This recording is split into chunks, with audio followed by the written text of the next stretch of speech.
Good morning to all of you. Do you have any query regarding the last classes? Yes or no? If no, I can proceed today's lecture, basic hand stitches. So in garment construction, there are different basic techniques which are very important as well as essential for garment construction.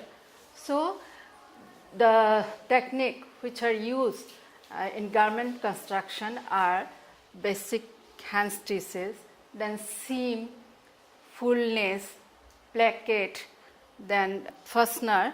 So these are the important sewing techniques which are required for garment construction. So to have a good fitted garment, we have to apply this basic technique in a systematic manner and in a right sequence. So if you miss any technique, that means without this technique you cannot proceed to a garment construction classes. So these techniques are very important.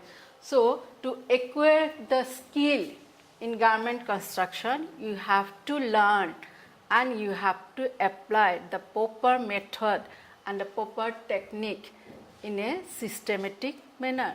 So one of the most important technique in garment construction is the basic hand stitches. Okay. So understanding the garment making and regular knowledge of basic sewing technique such as simple stitch, seam, dart, gather and pleats, etc. would enable the appropriate application in the garment construction.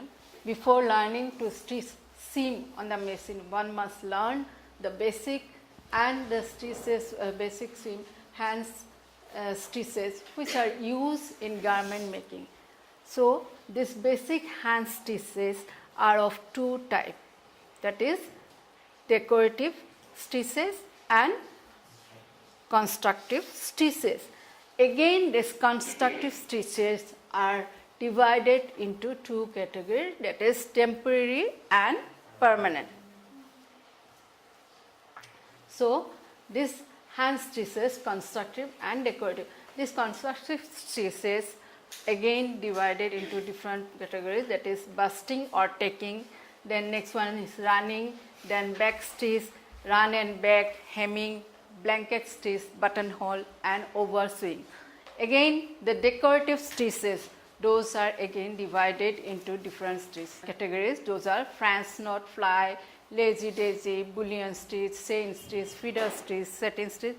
So these are the different types of stitches, basic hand stitches which we are apply in garment construction. Next, before going to start the hand stitches, we should know the principle of basic hand stitches. That is, first one is work on a flat surface as table. That means we have to do the work in a flat surface. Then second one is have a uniform length. Thus, since we are using the stitches, no, so all the stitches should have uniform length. The third one, place the seam edges together, match the notches and the fitting line, then pin it. That means before starting the seam, we have to place both the layer of the fabric together so that in garment construction, I don't know whether you have noticed, in garment construction, every part have some knots. Knots means marking. So soldier marking, then center front, center back. So when you place different pieces of garment, you have to match the notches and the fitting line. That means where you are going to give your stitching line. After that, after matching all those things, you have to pin it. Then you have to stitch with the machine or then you have to do the hand stitches. Then the fourth one is be secure at beginning and the ending with no loose thread. That means there should not be any loose thread in the beginning of the stitches and end of the stitches. Next one is consist of an appropriate thread type for stitch, fabric and tags. That means you have to see the, I have told in the last class also, the seam as well as stitches also, it's depend what type of stitch, what type of thread you will use, that will depend on the type of fabric, type of stitch, and that what type of work you are going to do. So that is the type of stitch, fabric, and the task what you are going to do. So that should you have to remember while you are doing the hand stitches. So next one is be smooth and not create pucker on the right or wrong side of the fabric. That means when you do the stitching, hand stitching, there should not be any pucker. That means a crease on the right side or the wrong side of the fabric. So next you have to bust with the grain, not against it. That means if your stitching line will be in the lengthwise grain, then you have to do your stitch in lengthwise direction. If your stitching line in crosswise direction, you have to do your stitch in crosswise direction. Then the last one, garment should be tacked well to withstand fitting trial. That means before doing the machine stitch or the permanent stitch, we have to take the each and every part of our garment and decorative details. So when you use the tacking, you have to see that the tacking should not come out when you trial your garment. So that means before doing final stitches, you have to trial your garment by using the tacking stitches. So therefore the tacking stitches should be strong enough to withstand the fitting trial. Ma'am, why tagging is important? Because without, when you do the tacking, no, this means if you won't do the tacking, the part of the garment may slip. So I will tell you the use, no, there I will tell you. Because if you don't tack, both the layer of the garment won't be in a same line. One may be slip upper or one may be more lower portion. So you have to do the tacking before doing the final stitching. In the hand sewing, we have mainly two types, that is temporary stitches and permanent stitches. Before itself I have told one is constructive and one is decorative. Then constructive stitches are again divided into two main categories, that is temporary stitches and permanent stitches. And now we'll discuss about the temporary stitches. So what is temporary? Temporary stitches are used to hold the garment pieces together before permanent stitches are made. So what we have to do, we have to first place the, in principle itself I have told, we have to place the two different layer of garment in such a way that the notches will match and the fitting line will match. So after matching this, we have to do the tacking. So these are the term as tacking or busting stitch. Usually these stitches are horizontal and is worked from right to left with a knot. That means you have to, while you do the temporary stitch, you have to put a knot on the thread and then you have to start, and you have to start always the work from right to left. So for tacking, it is better to use contrasted color thread so that it will be visible that it is a tacking stitch and your seam line will be visible. And these are the two types. There are several types of temporary stitch, but we are discuss here only two types of tacking stitch or busting stitch, that is even busting and uneven busting. So even busting, what is even busting? And even busting is a simple type of stitches, and here the stitches are even throughout the line, and you will see the equal length, both stitch length, both right side and wrong side of the material. Okay, and the space between the stitch are same with the stitch length. This seam has a firm holding power. And uses of busting stitch, where you are going to use this stitch. Use for seam dart, tucks, armhole, seam for close fitting skirt, etc. Making the permanent stitch, we have to take the different parts of the garment, and when we use the different garment detailing, that is tuck, dart, then gaiter, so in that case we can use the even busting to hold the two or more parts of garment together. So next, to avoid the slippage while working with crepes. That means while we are working with the crepe material, so when you use this even stitch or even busting, it will help to keep the material in position. Okay. Then third one, serve as a guideline for stitching intricate top stitch detail in the garment. That means in some garment we are purposefully do the top stitches on the right side of the garment. So in that case, to have a straight line on the top of the garment, this busting is done, so it will help as a guideline to make the top stitch on the garment. So these are the use of even busting. Is it clear? Okay, fine. The next one is uneven busting. So now you have finished the even busting. Now the uneven busting. That name itself tell you it is not even.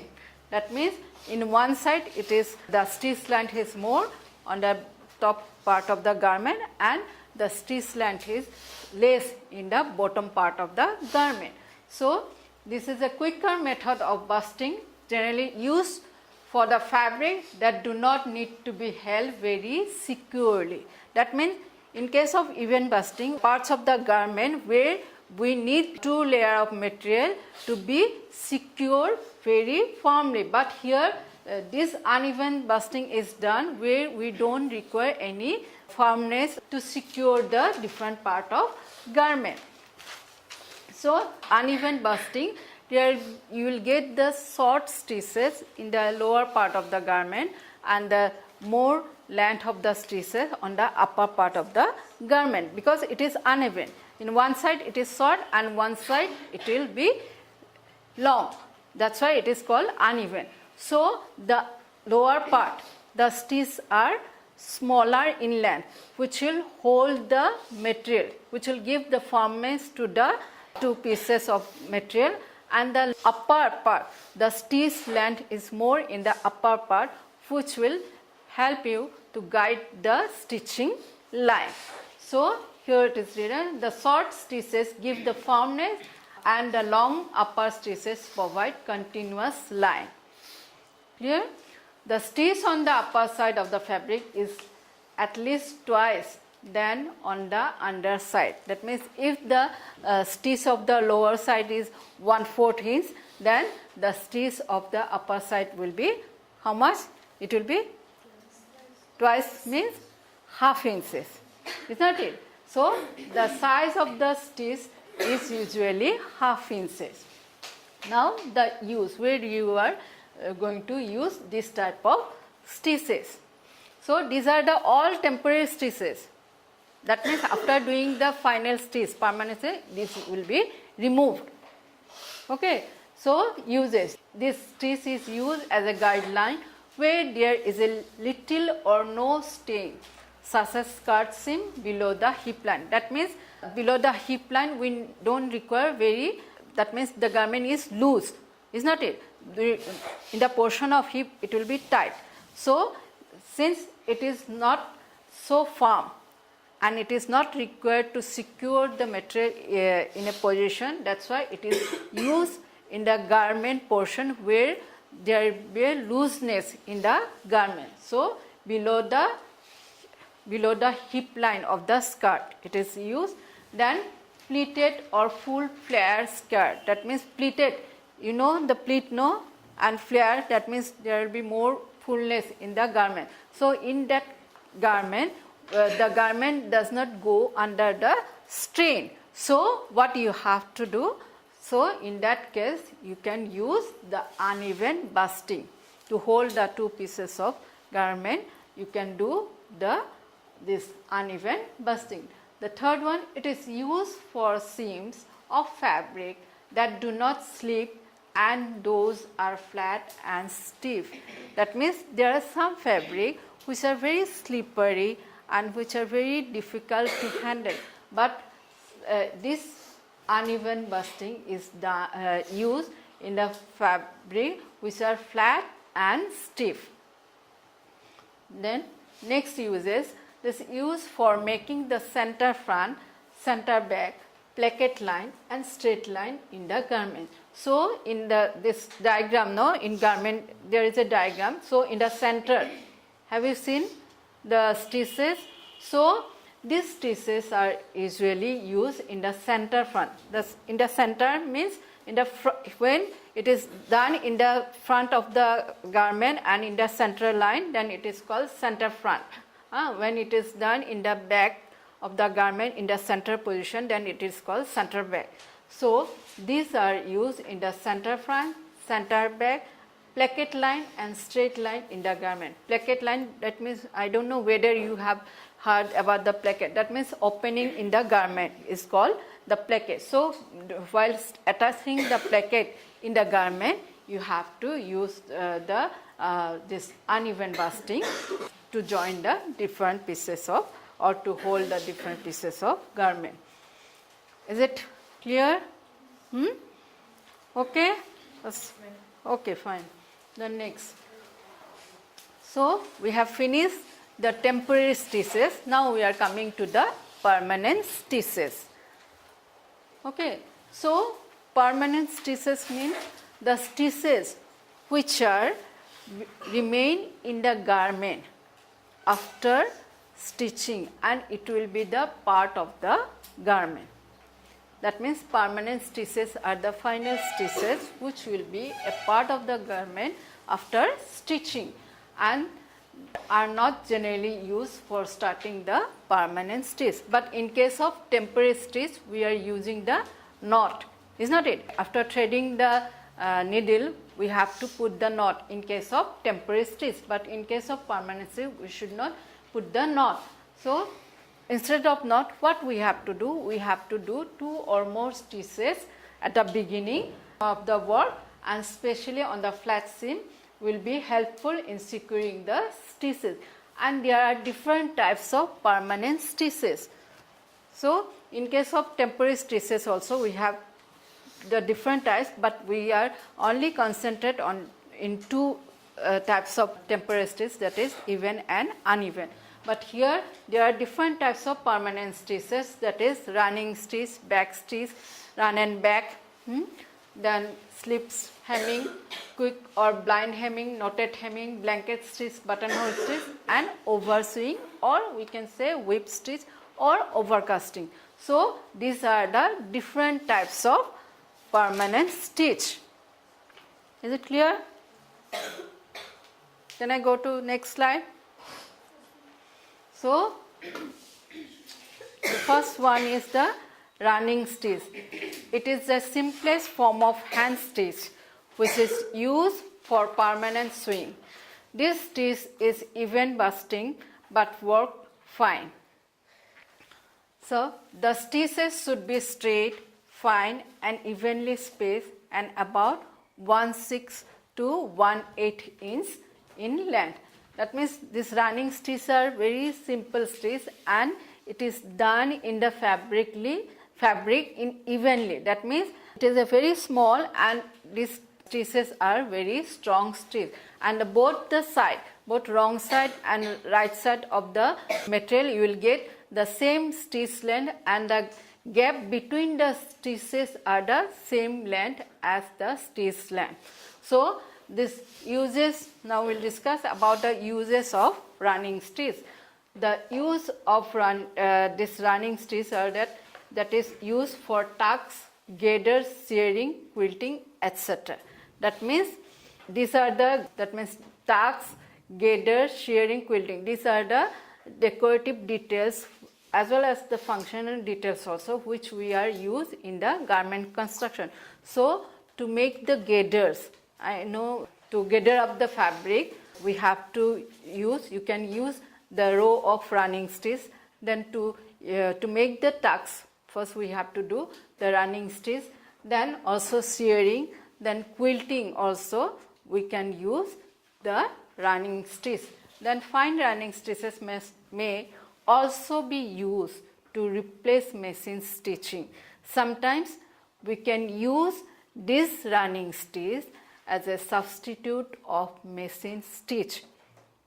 Okay, since it is a firm stitch and the stitch length is very less, that's why sometimes we can use as a substitute of machine stitch.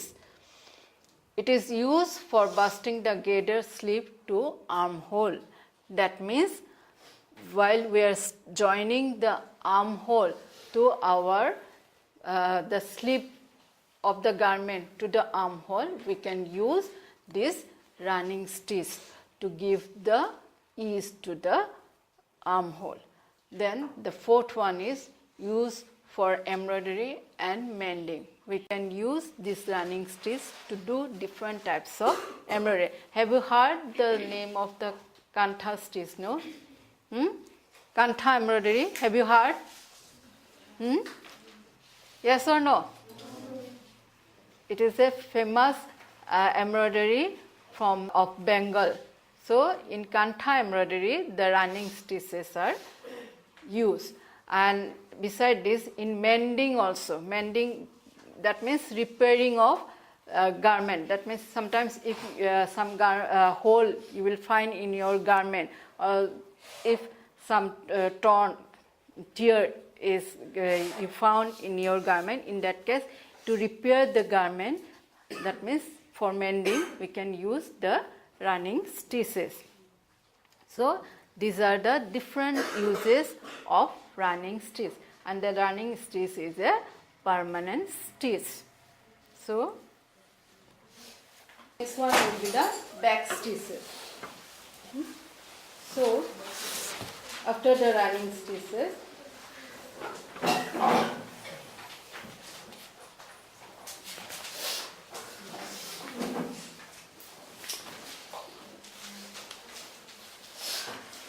this one. Back stitches are a very strong stitch, and it is done in the garment as a substitute of machine stitch.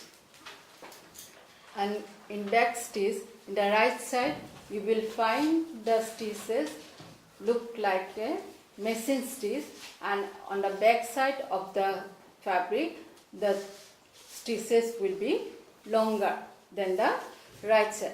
And it is a very strong stitches which you can use in garment construction.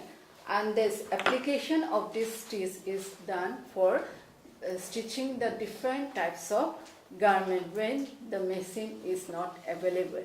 So this is about the back stitch. Then next one is the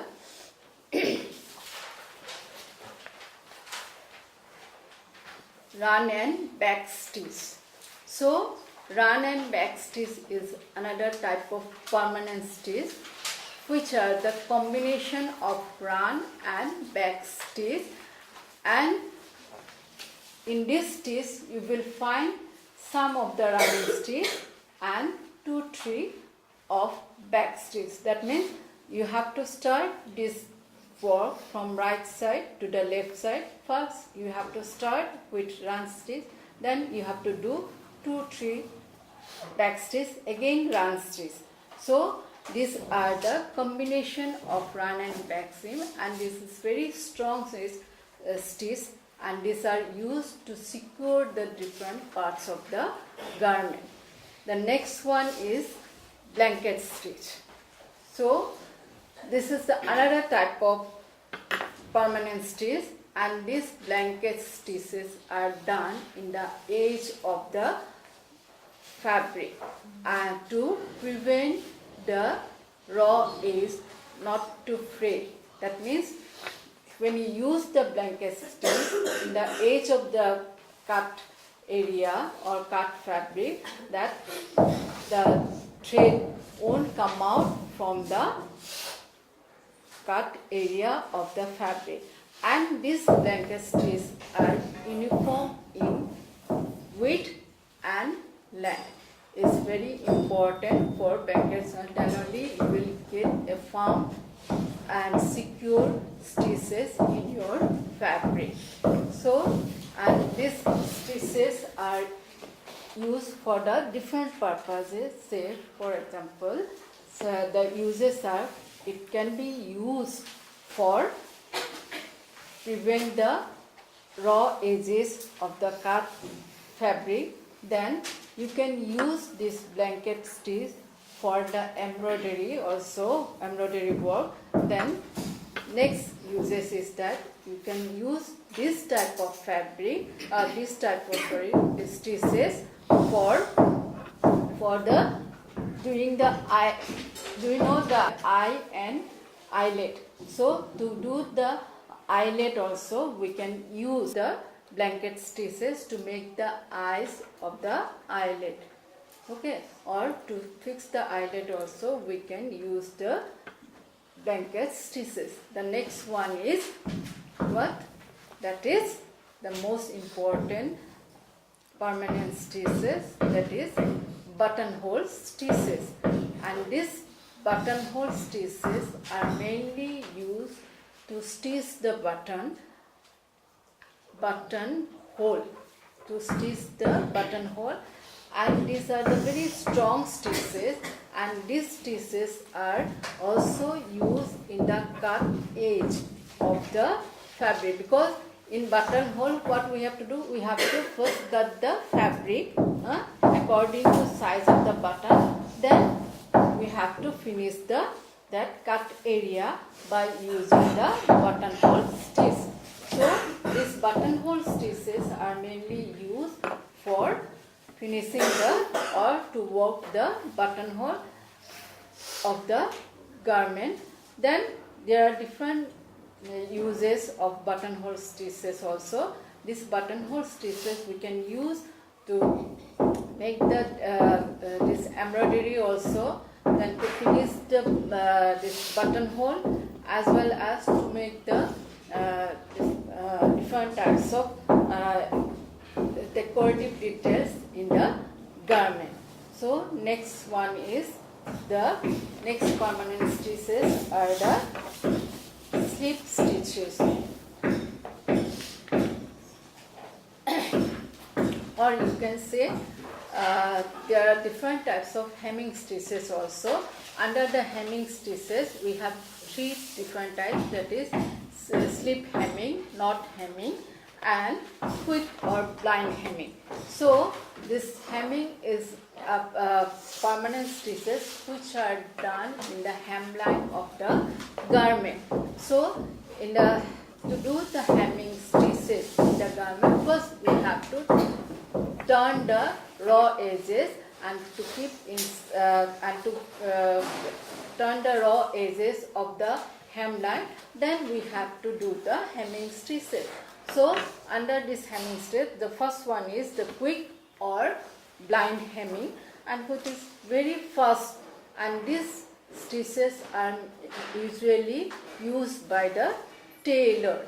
That means after finishing the garment, they have to finish the hem edges. The hem edges may be on the sleeve, it may be bottom part of the garment, it may be in the neckline also. So we can use this hemming stitch any part of to finishing any raw part of the garment. For that, first we have to turn the fabric or fold the fabric, then after that we have to do the hemming stitches. Then next one is the invisible or slip hemming. That means this invisible or slip hemming is the second category of the hemming stitch, where you cannot see the stitches from the right side or wrong side of the garment. Is it clear? That means it is slipped through the turning of the stitch, the fabric. These stitches you cannot see from the right side or wrong side of the garment, and it is used for different work of the garment. Say for example, we can use this slip where we need to make the this slip in stitches invisible. In that part we can use this slip stitch. Say for example, decorative neckline. In that case we can use this slip hemming stitches, or if the material is of this both side, that means the reversible material, in that case also we can use this slip hemming stitches.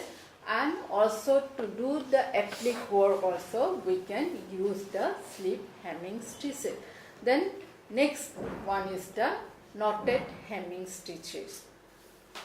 And in these hemming stitches, these are the knot are while doing the work, doing the hemming stitch, and knot are formed by turning your thread over the needle.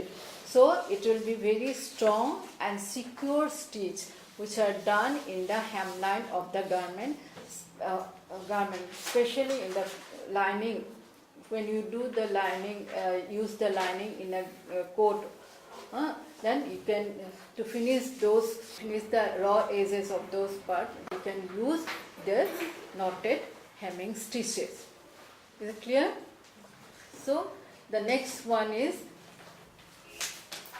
overcasting. So overcasting is a permanent stitches which are used to mainly to prevent the raw edges as well as to finish the seam also.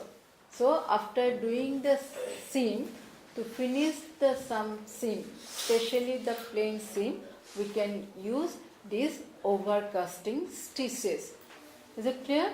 So these overcasting stitches are working from the right side to the left side, and it will be done in the fabric slightly slanting, and the width of the stitches and the length of the stitches should be uniform throughout the material or throughout the seam allowances. And when you use this overcasting stitches on a seam, then it will help to secure the raw edges, as well as it will help to not to fray the thread from the seam as well as from the fabric. So this is all about the permanent stitches.